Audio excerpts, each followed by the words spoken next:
UEFA 챔피언스 리그를 살펴보는 주크박스 시간이 돌아왔습니다. 자, 박찬하 해설위원, 엄청난 경기를 오늘 새벽, 저희가 지금 녹화를 목요일 저녁에 하고 있기 때문에 저희 녹화 기준으로는 오늘 새벽인데, 다른 경기가 다 끝나고도 박찬하 해설위원은 한 15분, 한 20분 더 하시더라고요. 했어요. 그래서 아마 다른 경기 보시던 분들도 결국에는 다 그 경기를 봤다. 돌리면은 뭐 하는 경기가 이제 그 경기만 남았었는데, 어쨌든 대단한 경기를 오늘 아침에 해설하시고 온 박찬하 해설위원인데, 먼저 본인이 해설을 하셨으니까 그 코펜하겐 맨체스터 유나이티드 전 말씀 잠깐 해주시죠. 이 경기는 맨체스터 유나이티드가 이런 경기를 놓치면은 안 된다. 이번 챔피언스 리그에서요, 지금 1차전부터 4차전까지 모든 경기에 페널티를 내주고 있거든요. 그렇네요. 3차전은 그래도 막았어요. 극적으로 오나나 골키퍼가 막으면서 그 경기는 이겼고. 그래서 이긴 거죠, 사실은. 이겼고, 근데 4차전은 또 페널티를 내줬고.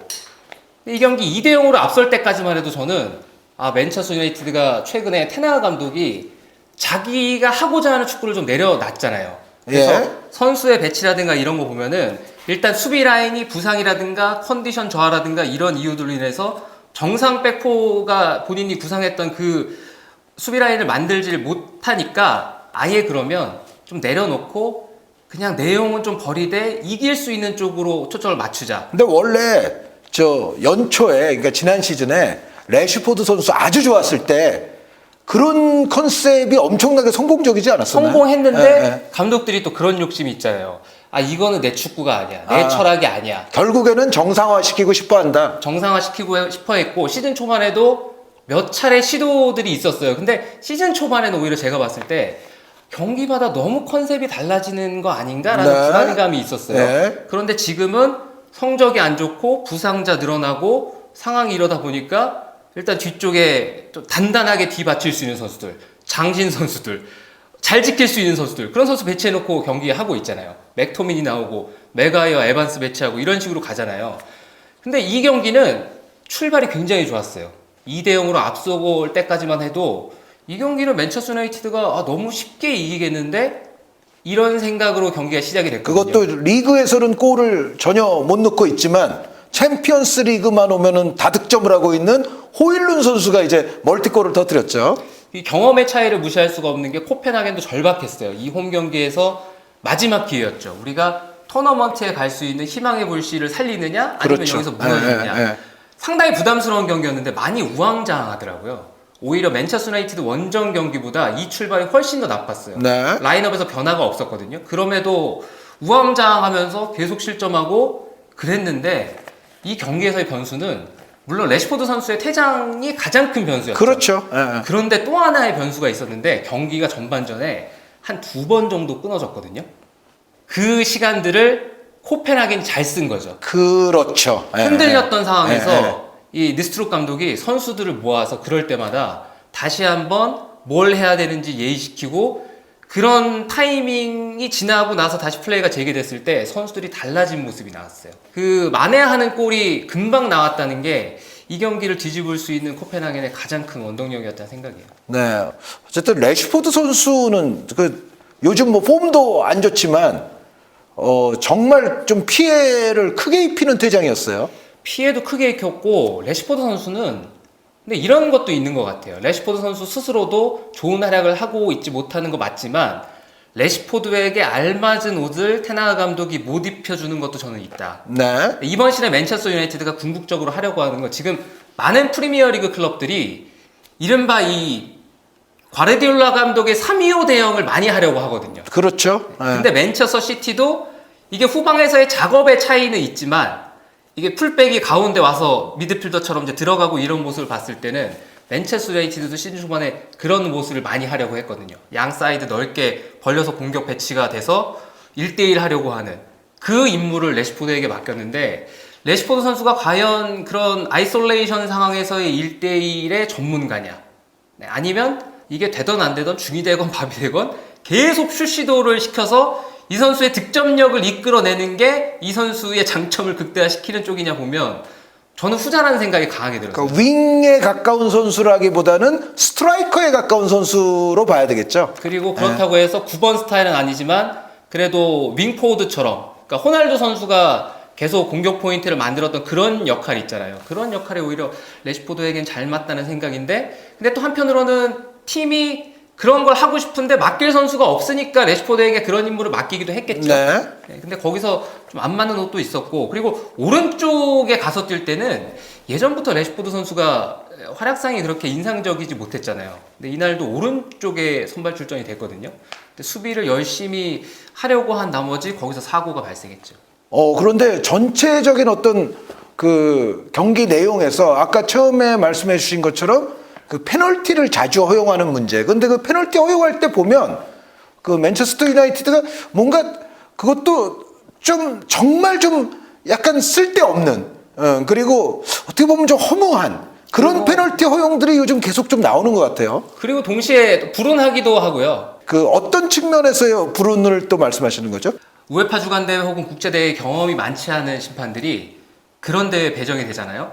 그러면 규정대로 경기를 진행하려고 하는 습성이 있죠. 규정대로 경기를 진행하는 것이 죄는 아니지 않습니까? 그리고 그렇게 해야지 맞는 거죠. 그렇죠. 네. 네, 그런데 이게 로컬 룰에 따라서 약간씩 특정 반칙에 대해서 잘 판정이 안 나오는 리그들이 있어요. 그러니까 대표적으로 프리미어 리그가 한동안 핸드볼에 굉장히 관대하죠. 굉장히 관대해서 결국에는 사건이 벌어졌던 게 지난 시즌 유로파 리그 결승전이잖아요. 그게 저는 피파 주간 대회 정도였으면 마지막에 로마 쪽에 페널티가 나왔다고 보거든요. 네. 그런데 프리미어 리그는 한동안 그런 반칙에 대해서 선언을 안 했어요. 그러다가 이번 시즌 초반까지도 안 했거든요. 근데 최근에는 또 핸드볼 반칙을 하는 경우들이 규정대로 보고 늘어나죠. 있어요. 네. 근데 이번 경기에서는 맨체스터 유나이티드가 이제 외가이어 선수 핸드볼 반칙이 됐던 상황은 역시나 규정대로 봤을 때는 문제가 없는, 그리고 코펜하겐이 후반전에 페널티를 내줬던 상황, 그 상황도 불운하긴 했지만 그거는 규정상 핸드볼이 선언이 돼도 문제가 없는 장면들. 그런데 왜 하필 우리에게만 이런 일이 벌어지나. 맨체스터 유나이티드는 그런 생각을 할 수 있겠죠. 부주의한 수비도 있고, 그리고 한편으로는 너무 지켜야 된다는 압박감에 선수들이 시달려서 그런 결과가 나올 수도 있죠. 부주의함, 압박감, 여기에 심판의 성향에 따른 약간의 또 불운까지. 어쨌든 맨체스터 유나이티드가 정말 이제 어려운 지금 흐름을 계속 뭐 이어가고 있는 상황에서 이 조의 구도 자체는 결국은 코펜하겐 갈라타사라이 4점, 맨체스터 유나이티드 3점이거든요. 야, 이거 어떻게 될 것 같습니까? 기회는 모든 팀들에게 다 있어요. 예. 코펜하겐도 기사에 생했고, 갈라타사라이가 이 A조에서는 진짜 변수였잖아요. 막상 뚜껑을 여니까 전력이 만만치 않고. 아니 일단 멤버가 갈라타사라이 멤버는 약간 그 사우디 보는 느낌도 조금 있고 옛날에 그 중국 리그 보는 느낌도 좀 있어요. 그리고 동시에 이 팀들이 제가 갈라타사라이를 이번 시즌 지금 챔피언스리그에서 볼 때도 그렇고요, 코펜하겐도 그렇고 뭔가 뒤에서 막 아기자기하게 만들고 이런 거보다는 그냥 엉덩이에 불이 나가지고 지금 빨리 이 불을 끄고 앞으로 막 뛰쳐나갈 때, 어쩔 수 없이 공격의 속도를 올려야 될 때, 그럴 때 오히려 공격이 잘 되더라고요. 무섭죠. 그 한 방이 있어요. 그런데 코펜하겐 같은 경우는 선수들의 네임밸류에 관계없이 조직적으로나 어떤 정신력적으로는 굉장히 좋은 팀 아닌가요? 좋은 팀인데 다만 경험 부족이 아무래도 좀 큰 것 같고, 젊은 선수들이 많은데 이런 선수들이 우왕좌왕할 때랑 분위기를 타고 쭉쭉 올라갈 때 그 편차가 커요. 갈라타사라이와의 경기에서 첫 번째 맞대결을 했을 때 그 경기 놓친 것도 코펜하겐에게는 굉장히 아쉽고요. 맨체스터 유나이티드와의 그 원정 가서 마지막 페널티, 이 헨릭 나르손의 아들 요르단 나르손이 놓칠 때 그것도 뼈 아프고. 근데 이거 잡아서 그래도 다행이긴 하거든요. 저는 코펜하겐에서 한 선수 정도는 여러분들이 꼭 기억해 두시면 좋을 게 같은 게, 무니 바라다지라는 선수가 있어요. 그 골 넣은 선수잖아요. 골 넣은 선수인데, 그런데 맨체스터 유나이티드에게 넣었는데 공교롭게도 이름이 룬이라서 아마 이번에 전 세계적으로 많이 유명해졌을걸요? 많이 유명해졌을 거고 이 선수가 2005년생입니다. 그런데 스타일이 스웨덴 메시라는 별명을 가지고 있어요. 근데 각 나라마다 그 세대의 메시가 지금 메시가 등장한 이후로는 계속 있었잖아요. 그렇죠. 그런데 지금 자국 리그에서 하고 있는 플레이 스타일이라든가 공격 포인트라든가 또 그 선수의 장점이라든가 모든 것들을 종합해 봤을 때 지금 제2의 메시 가운데는 가장 뭔가 기대해 볼 만한 선수라는 생각이 들어요. 코펜하겐도 재능을 일찍 알아본 게 지금 최연소 뭐 출전 기록, 1군 출전 기록도 뭐 경신을 이 선수가 했을 정도로 네, 그 정도로 지금 팀에서 관심 가지고 그리고 이번 시즌 챔피언스 리그보다는 리그에 좀 집중시키고 있는데 이 챔피언스 리그는 슈퍼조코로 활약을 해줬죠. 네. 그 코펜하겐, 갈라타사라이, 맨체스터 유나이티드의 경합이 계속 이제 결국 다음 라운드, 다다음 라운드까지도 아주 첨예하게 연결이 될 것 같은데요. 자, 다른 경기로 넘어가 보면 같은 조입니다. 같은 조에서 바이에른 뮌헨 이제 갈라타사라이 대결이 있었잖아요. 그런데 사실은 이제 해리 케인 선수라는 정말 엄청난 결국 공격수로 인해서 승부가 났지만 꽤 바이에른 뮌헨도 갈라타사라이에게 좀 고전을 했던 경기였어요. 전체적으로는. 근데 궁금해지는 게 그 바이에른 뮌헨이 5차전이 됐건 6차전이 됐건 김민재 선수를 또 출격을 시킬까 그거 굉장히 궁금하지 않으세요? 아니 김민재 선수가 당초에 바이에른 뮌헨에 갔을 때 그러니까 바이에른 뮌헨이라는 정말 거대한 빅리그 빅클럽이라는 것도 있지만 가면은 아 그래 나폴리에서처럼 그렇게 이 출근 도장 찍지는 않겠구나 이런 기대감 속에 이 김민재 선수를 바이에른 뮌헨으로 저는 마음속에 떠나보냈거든요. 근데 이 정도일 줄은 몰랐어요. 이거는 지금 김민재 선수가 여름에 이제 군사훈련 다녀와서 어떤 몸 상태도 정상치 않은 상황에서 바이에른에 합류가 됐는데 거기다가 지금 와 뒤에서 부상이 아마 뭐 크고 작은 부상이 있긴 있겠죠. 작은 부상 정도 불편은 네. 안고 있지만 그 동반자들이 파트너들이 그렇게 뭐 나가 떨어지면서 네, 동반자들은 김민재 선수에 비해서 더 확연한 부상을 당해버리니까 김민재 선수를 계속 출격하지 않을 수 없는 상황이죠 지금. 마지막 실점은 좀 안타까웠어요. 네, 그 마지막 실점이 세드릭 박함부 선수. 그러니까 라리가 예전부터 보신 분들은 잘 아시는 그런 선수인데 김민재 선수와 인연이 있죠, 박함부 선수가? 옛날에 이제 중국 동료잖아요. 베이징고 하시는. 네네네. 그래서 그거 보면서 이거는 이제 여러분 농담입니다. 이 농담이라서 심각하게 생각하시면 안 되고요. 그냥 뭐 옛날 동료라서 야 이거 골 하나 해줬나? 뭐 이런 생각이 들 정도였어. 왜냐하면 그 정도로 느렸죠, 그 정도로, 김민재 선수가. 아니 네. 김민재 선수가 스프린트로 쫓아가는데 저는 뒤늦게 출발해서 공격수보다 더 빠르게 뛰어서 커버하고 공 뺏고 이런 모습만 봤지 달리면 달릴수록 이게 격차가 벌어지는 모습을 정말 오랜만에 봐서 이게 정신적 충격이었어요. 아, 물론 이제 스피드 싸움에서 김민재 선수가 뭐 100번 싸워서 100번 다 이겼던 건 아니에요. 그러니까 진 상황들도 있기는 있었는데 박한부 선수가 또 이 선수도 이미 절정기가 지난 선수잖아요. 그렇죠. 물론 이제 나중에 교체로 나왔으니까 체력은 좀 많이 남아 있기는 했겠지만은 제가 생각했을 때는 김민재 선수가 바이에른 뮌헨에서 뭐 당연히 지금 뭐 한 자리 찜 해놓고 나오는 것은 물론이거니와 또 바이에른 뮌헨은 아시다시피 분데스리가 그리고 챔피언스리그를 지금 병행을 하고 있는데 여기에 국가대표 경기까지 꼬박꼬박 다 뛰었거든요. 그러니까 그 김민재 선수 정도로 지금 여름부터 지금까지 뛰기가 사실은 쉽지는 않아요. 힘들죠. 예. 힘든 데다가 여전히 챔피언스리그 이 조별리그 4차전 끝났을 때 기록 보면 리커버리가 지금 챔피언스리그 1위거든요. 전체 1위. 전체 1위인데 그래서 이 김민재 선수가 여전히 좋은 활약은 하고 있지만 이게 지금 아직도 분데스리가 특유의 그 겨울방학 시작되기 전까지는 경기가 많이 남아있거든요. 그 사이에 월드컵 예선도 있고. 네, 이러면은 김민재 선수를 누군가는 관리를 해줘야 되는데 아마 서로 각자의 처지가 있기 때문에 서로 관리를 안 하려고 할 거예요. 대표팀도 그렇고 그러니까 그건 투엘 감독과 클린스만 감독이 각자의 모두 처지가 있으니까. 그래서 이러면은 어느 한 곳에 문제가 발생하거나 아니면 정말 두 군데 다 문제가 발생할 수도 있으니까 두 감독 심사숙고해라.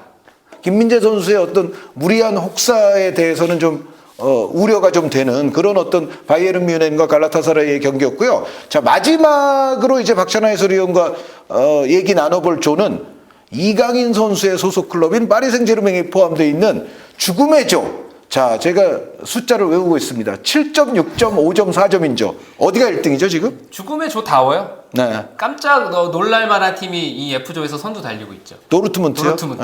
그리고 파리 생제르맹, AC 밀란, 뉴캐슬인데 모든 팀들에게는 기회가 열려 있고요. 그런 만큼 5차전, 6차전까지 이런 팀들은 다 전력을 쏟아 부어야 되죠. 부담스러운 지금 유럽 대항전입니다.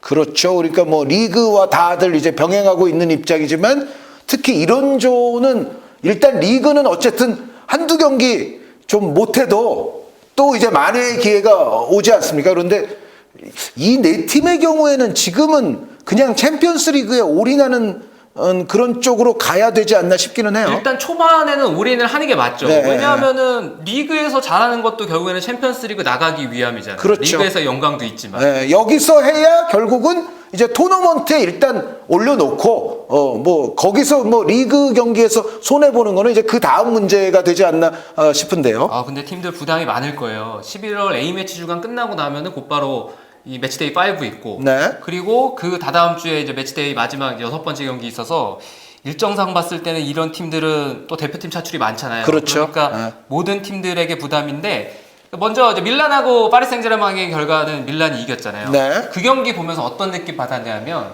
그래 피올리 감독이 가장 잘할 수 있는 게 이거지라는 생각을 했습니다.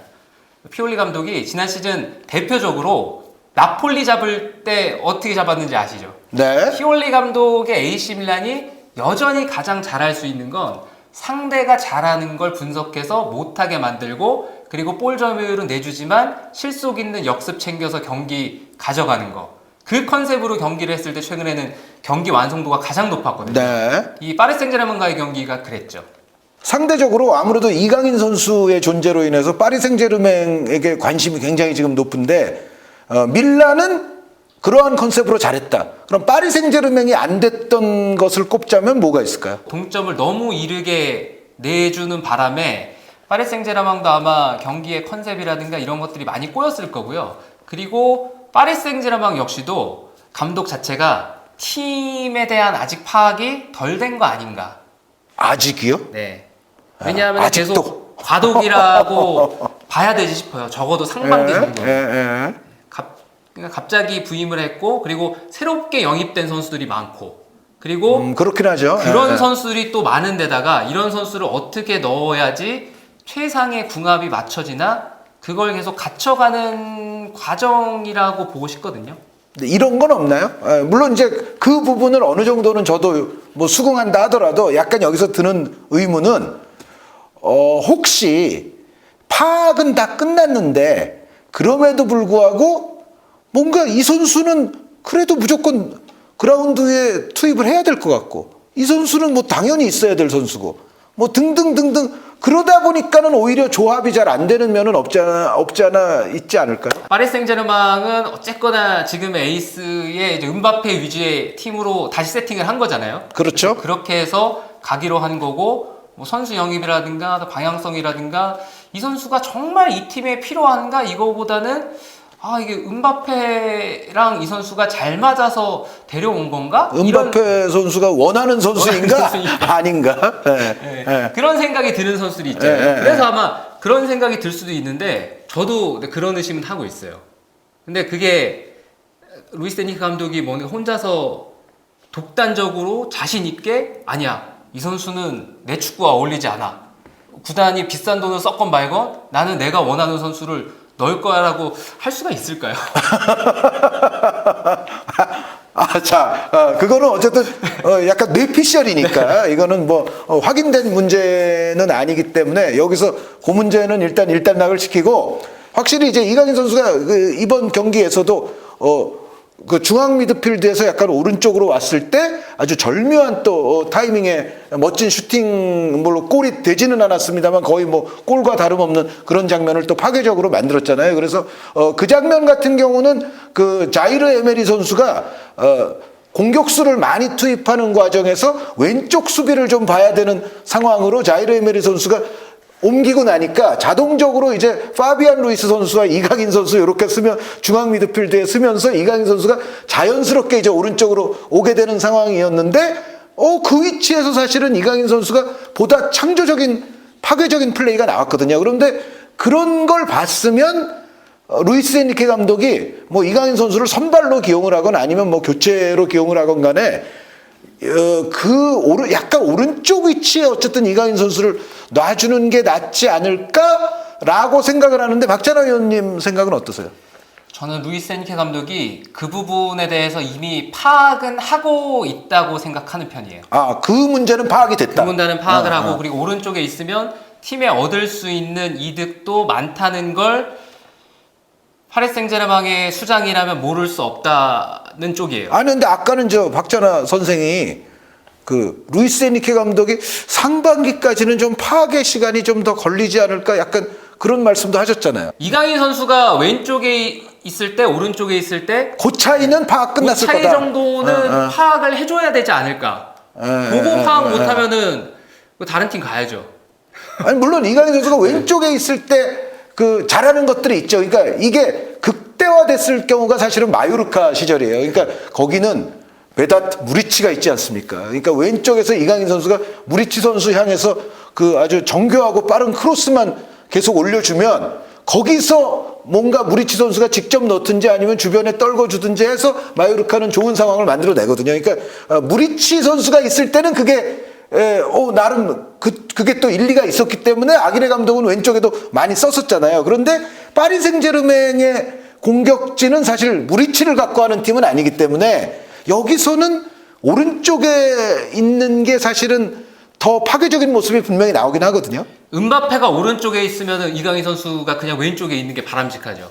근데 은바페는 오른쪽 공격수가 아니라 왼쪽 공격수잖아요. 네. 그런 부분만 봐도 이강인 선수와 은바페의 어떤 시너지라든가 이런 것들을 극대화 시켜주기 위해서는 그런 부분이 팀의 그냥 단순하게 공격적인 측면만 보면은 좋은 선택이 될 수도 있어요. 그런데 한 가지를 더 고려를 해보면 오른쪽에 두는 걸 주저하는 이유 중에 아마 이런 이유도 숨어 있을 거예요. 오른쪽에 덴벨레가 있고 네. 그리고 오른쪽 사이드 수비에 하키미가 있어요. 네. 하키미 선수가 위력적인 공격 가담이 가능한 수비수잖아요. 그런 측면을 봤을 때는 그 사이에 들어있는 선수들 덴벨레, 하키미 그 사이에 들어있는 선수들은 일단 공격적인 능력도 중요하겠지만 수비 커버라든가 혹은 뒤를 받칠 수 있는 활동량 그리고 성실함 이런 것들이 더 능력적으로 갖춰져야 그 사이에 들어갈 수 있지 않을까. 그러니까 덴벨레, 하키미를 보좌하고 또 이들과 공존하기 위해서는 자이르 에메리 스타일이 이강인 스타일보다는 좀 더 유력하다라는 생각을 루이스 엔리케 감독이 할 가능성이 있다. 그리고 누군가는 거기 써야 되는데 자이르메레 선수도 구단 차원에서 그렇고 프랑스 자체도 그렇고 기대도 크고 계속 잘 성장시키고 싶어하는 미드필더 가운데 한 명이잖아요. 재능도 있고. 네. 그러니까 이제 그 선수가 그런 역할을 그래도 더 잘 해낼 수 있으니까 그 자리를 주는 거고. 근데 여기서 아주 궁극의 질문이 있죠. 그럼 덴벨레를 빼면 되잖아요. 덴벨레를 이강인 선수를 아예 그냥 덴벨레 선수 자리에 넣고 그럼 그 이강인, 하키미, 자이르 에메리 사실 요 삼각편대가 연계가 굉장히 좋았던 순간들이 있거든요. 그 덴벨레를 빼면은 사실은 되는데 그건 어떻게 생각하세요? 이제 그거는 저의 발언을 몇 분 전으로 이제 거슬러 올라가요. 다시 뺄 수 없는 선수들이 뭔가 존재하지 않느냐. 쟤 빼고 싶은데. 근데 그렇다고 해서 있을 때 도움이 안 되는 거 아니에요, 또. 도움이 돼. 제가 덴벨레 선수를 무조건 뭐 폄하하거나 이런 게 아니고요. 그럼요. 그 챔피언스리그 그 밀란전에서도 경기 한동안 진짜로 덴벨레가 파리 생제르맹 전체를 통틀어서 가장 위력적인 선수였습니다. 정말 마성의 선수예요. 진짜로. 마성의 선수고. 인정합니다. 근데 이제 덴벨레 선수의 문제는 좀 이제 약간 조크성으로 이제 과장하시는 분들은 덴벨레는 초 단위로 기복이 나와 분 단위로 기복이 나와 이러시는 분들도 계시긴 한데 제가 봤을 때는 그 정도까지는 아니더라도 한 20분 정도 아주 잘하다가 기분파예요? 10분 정도 진짜 못하다가 그 다음에 또 한 10분 정도 괜찮아지다가 그 다음 또 20분을 못하는 뭔가 좀 나중에 어떤 경기는 이걸 종합해 봤을 때는 그래도 덴벨레가 가장 위협적이었어 라고 되는 경기가 있는가 하면 어떤 경기는 저거 효율성 하나도 없고 그냥 턴오버 머신에 그렇게 결론이 나는 경기도 있어요. 근데 뭔가 꾸준히 덴벨레 선수에게 한 위치를 부상이 아닌 한 계속 주전 자리를 찜으로 주기에는 이게 좀 불안감이 분명히 있거든요. 불안감도 있는데 동시에 벤치에서 어떤 판단을 하느냐겠죠. 그 전진 드리블이라는 그 누구도 대체할 수 없는 덴벨레만이 가지고 있는 독특한 스타일 있잖아요. 네. 그 스타일이 우리 팀이 조화를 이루는 데 있어서 정말 필요하다는 판단을 하게 되면 아마 벤치에서는 턴오버가 몇 개가 나오건 개의치 않을 거예요. 왜냐하면은 사실 축구팀들이 데이터를 많이 중시하긴 하지만 사실 정말 중요하게 생각하는 데이터는 뭐 뛰는 양, 그리고 전체 속도, 그리고 뭐 수비 가담 부분들, 이런 것들을 오히려 적어도 K리그 팀들을 많이 중시하는 편이거든요. 그래서 그런 데이터가 눈에 띄게 줄어들거나 이러지 않는다면 공격 나가서 턴오버하는 거 이런 거는 전진 드리블러의 숙명이다라고 판단하게 될 수도 있어요. 그 선수가 주는 체감이나 그 선수가 실제적으로 경기에 미쳤던 어떤 영향력 같은 장면들을 우리가 당연히 기억을 하거든요. 그래서 꼭 수치만으로 모든 게 결정되진 않죠. 스포츠가. 그런데 뭐 축구는 더 그럴 수가 있고, 그리고 설사 이 선수가 나중에 보면은 드리블 성공률이 뭐 이래 라고 할지라도, 근데 이 선수가 있는 거와 없는 거, 이거는 전체적인 구조에 있어서는 굉장히 차이가 커질 수 있기 때문에 제가 뭐 덴벨레 선수를 무작정 빼자 이거는 아닌데, 뭔가 덴벨레의 효율성에 대한 어떤 경기 중에서의 평가를 조금 더 냉정히 해서 이제는 이 시점부터는 좀 아닌가 봐 라는 생각이 들면, 그럴 때는 좀 과감하게 이강인 선수를 좀 오른쪽으로, 뭐 꼭 우리 선수라서 드리는 말씀이 아니라 이강인 선수가 분명히 어떤 충분한 시간을 주면 차이를 만들어낼 수 있는 그런 역량을 보유하고 있기 때문에 그런 것도 조금 과감성 있게 해야 된다는 생각이고, 저는 근본적으로 파리 생제르맹이 제가 예전부터 해왔던 논평인데, 항상 사람을 너무 떠받들고 사람 위주의 팀인 것 마냥 여태까지 계속 그 길을 걸어왔거든요. 그건 질라탄 선수 입성할 때부터 사실은 계속 그래왔죠. 그 질라탄, 뭐 카바니의 뭐 갈등, 뭐 지금 요즘 나왔던 음바페, 네이마르 간의 갈등, 뭐 그걸 지켜보는 메시, 뭐 이제 그러니까 파리 생제르맹은 항상 이제 그런 선수들이 있다 보니까 이게 뭔가 감독의 전술, 선수단의 조직, 그 문제보다도 어떤 선수의 의중과 스타일에 얹혀가느냐, 약간 그 문제가 조금 심각해 왔던 클럽인데, 저는 요번에 뭐 메시 선수도 결국은 나갔고, 뭐 네이마르 선수도 나갔고, 이참에 좀 이제 파리는 선수단의 어떤 그 체질 개선, 어떤 문화 개선, 이런 걸 통해서 이제부터는 좀 감독이 전술적으로, 좀 조직적으로, 주도적으로 좀 끌어갈 수 있는 그런 게 정착이 되기를 바랬는데, 올 시즌 적어도 아직까지 보면 그 사람 선수에게 얹혀가는 게 여전히 좀 있는 것 같거든요. 여기서 이제 필요한 거는 루이스 에니케 감독의 강단이에요. 강단이고, 그리고 본인의 판단, 그런 게 중요하죠. 하나 더 이게 살펴보고 싶은 거는 앞으로 있을 일정들에서요. 챔피언스리그 5차전일 수도 있고 6차전이 될 수도 있고, 아니면 토너먼트 가게 될 수도 있고, 거기서 이제 지켜봐야 될 게, 앞으로 루이스 에니케 감독이 적어도 어느 정도 격차가 벌어진 팀과 리그에서도 그럴 거고요. 그런 경기들에서 이강인 선수를 오른쪽에 기용하는 빈도가 늘어난다면, 시작은 왼쪽에서 할지라도 경기 도중에 뭔가 여유가 생기고 이럴 때 오른쪽으로 좀 옮겨서 다른 걸 꾀하는 모습이 자주 보인다면, 벤치가 그래도 이강인 선수가 오른쪽에 있는 게 확실히 우리 팀에 공격적으로 도움이 되는구나라는 판단을 확실히 했다는 근거가 될 거고요. 네. 그렇지 않고 정말 마지막 순간에 급박할 때, 쫓아가야 될 때 그렇게 옮기는 상황이 오더라도 저는 그것만 봐도 이렇게 있는 게 공격적으로 더 도움이 되구나라는 방증이 될 수는 있다고 생각을 하거든요. 근데 이거를 지켜보면은 엔리케 감독의 의중을 어느 정도는 엿볼 수 있겠죠. 그럴 때 또 이강인 선수가 그 위치에서 성공적인 모습을 자꾸 이제 반복을 해주면 결국에 가서는 전체적인 전술도 조금 변경이 될 수 있지 않겠느냐. 그게 잘 되면 또 그렇게 수정을 해줘야죠. 그게 팀을 위해서 더 좋은 일이고 팀을 더 강하게 만든다면 다른 걸 고쳐야죠. 자, 그럼 이강인 선수 이야기를 조금 길게 해봤는데, 마지막으로 간결하게 한 가지만 묻겠습니다. 7점, 6점, 5점, 4점 조 아닙니까? 네. 자, 박찬하의 예언, 대예언. 진출팀 두 팀은 어디와 어디다? 이거 어렵네요. 갑자기 던졌죠, 제가. 네, 어려운데 예. 저는 파리 생제르맹하고 도르트문트. 순위는 파리가 역전시킬 수 있습니까? 순위 역전까지는 그거는 모르겠어요. 아, 그것까지는 모르겠다. 결국은 지금 1, 2등 하는 팀이 그냥 1, 2등 안에 들 것 같다. 물론 모두 다 가능성이 있죠. 그래서 아마 6차전 끝났을 때도 이게 승점 차이가 그렇게 크게 벌어지지 않은 상태로 순위 싸움이 결정이 될 것 같아요. 그러니까 지금처럼 그냥 1점, 1점, 1점 뭐 그런 식으로. 마지막까지 또 서로 잡고 하면서. 그렇더라도 파리 생제르맹과 도르트문트가 유리하지 않을까. 정말 챔피언스 리그에서 뭐 여태까지 죽음의 조들이 많이 있었는데 제가 생각했을 때 이 죽음의 조가 정말로 역대급인 거는 틀림이 없어요. 왜냐하면 구조적으로 3시드, 4시드에서 거의 가장 세 보이는 팀들이 왔거든요. 근데 상대적으로 1시드, 2시드의 팀들이 1시드, 2시드에서 가장 센 팀들이냐라고 묻는다면 그렇지가 않죠.